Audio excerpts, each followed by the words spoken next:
Ada aplikasi yang bisa membunuh UMKM di Indonesia. Menyebut Temu sebagai ancaman serius bagi UMKM lokal Indonesia.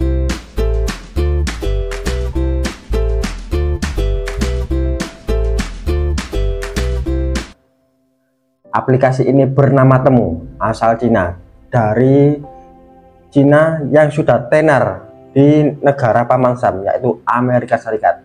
Bahkan e-commerce ini sudah masuk top 4 besar marketplace di Amerika Serikat yang penggunanya terbanyak. Pendiri dari Temu sendiri ini berambisi untuk mengalahkan Alibaba dan Amazon. Pendiri dari aplikasi Temu ini merupakan alumnus dari Google. Banyak sisi negatif jika Temu ini diberi izin oleh pemerintah untuk beroperasi di Indonesia. Temu ini terindikasi menggunakan malware untuk merekam semua aktivitas pengguna yang ada di handphone. Sebenarnya kecurigaan ini merupakan lagu lama. Tidak hanya Temu, saya pribadi mencurigai beberapa aplikasi juga menggunakan semacam malware atau bisa melacak aktivitas kita tanpa kita membuka aplikasi tersebut. Terkadang tanpa membuka handphone, saya sedang membicarakan suatu hal, produk misalnya, tanpa membuka handphone, tanpa membuka aplikasi, tanpa mengetik sesuatu.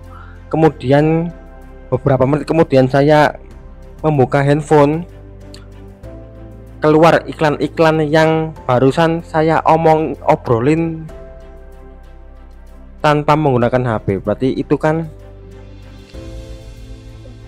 sepertinya aplikasi tersebut berjalan dari background untuk merekam suara kita. Yang kedua ini, Temu ini menjual barang langsung dari vendor ke konsumen dengan diskon gede-gedean, dengan penuh diskon.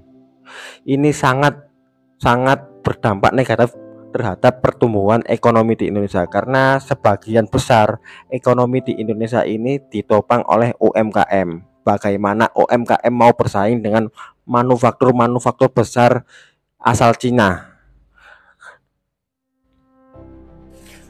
Temu ini mungkin masih awam untuk teman-teman, namun dahsyatnya ini bisa lebih mematikan daripada TikTok. Bedanya Temu dengan TikTok yaitu kalau Temu ini 100% murni e-commerce, kalau TikTok itu kan social commerce. CEO dari Temu sendiri sangat berambisi untuk mengalahkan raksasa-raksasa seniornya seperti Alibaba dan JDID. Slogan dari Temu sendiri yaitu Shop Like Billionaire, berbelanja seperti miliuner. Dari tagline ini sudah disimpulkan bahwa target market dari aplikasi Temu ini yaitu menengah ke bawah, karena ingin memberikan pengalaman untuk kalangan menengah ke bawah supaya berbelanja sepuasnya dengan diskon.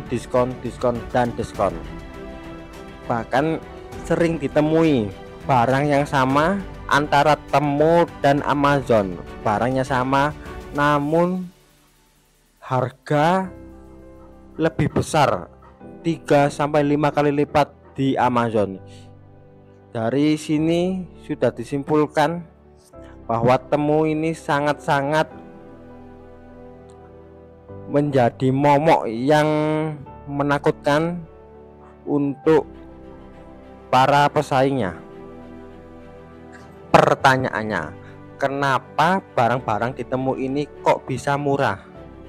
Ternyata emang manufaktur di Cina ini sangat canggih dan mampu menghasilkan produk dengan jumlah yang sangat besar dengan HPP yang sangat murah. Nah, ini bahayanya jika Temu masuk ke Indonesia, bisa menjual barang langsung dari vendor ke konsumen, karena sebagian besar ekonomi di Indonesia ini ditopang oleh UMKM. Sebagian besar penyerapan tenaga kerja juga diserap oleh UMKM. Jika temu masuk di Indonesia ini bisa menjadi sasaran empuk. Sasaran empuk di samping Indonesia sendiri masih lemah dalam manufaktur. Indonesia juga sebagian besar masyarakatnya masih hidup di kalangan menengah ke bawah. Bagaimana UMKM bisa bertanding dengan suatu vendor yang mempunyai alat canggih, yang mempunyai kapasitas produksi yang sangat besar dengan HPP yang sangat murah? Barang yang dijual UMKM saja terkadang masih di bawah HPP dari produk yang dijual oleh temu. Saran saya untuk pemerintah di Indonesia yaitu banyak jutaan orang yang menggantungkan hidupnya lewat usaha-usaha kecil, dan jangan sampai temu ini seperti TikTok yang bermasalah di tengah-tengah. Sebaiknya saring aplikasi yang akan masuk di Indonesia ini lebih awal dipertimbangkan dengan matang. Jangan seperti TikTok yang bekerja sama dengan salah satu konglomerat di Indonesia untuk melancarkan izin-izinnya.